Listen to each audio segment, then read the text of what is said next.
But if you can replace lots of people by AIs, then the people who get replaced will be worse off, and the company that supplies the AIs will be much better off, and the company that uses the AIs.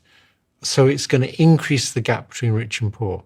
And we know that if you look at that gap between rich and poor, that basically tells you how nice a society is.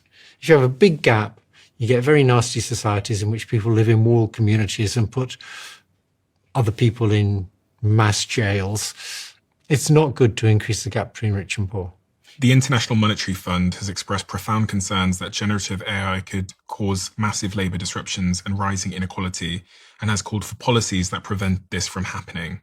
I read that in the Business Insider. So have they given any idea of what the policies should look like? No. Yeah, that's the problem. I mean, if AI can make everything much more efficient and get rid of people for most jobs, or have a person assisted by AI doing many, many people's work, it's not obvious what to do about it. Universal basic income?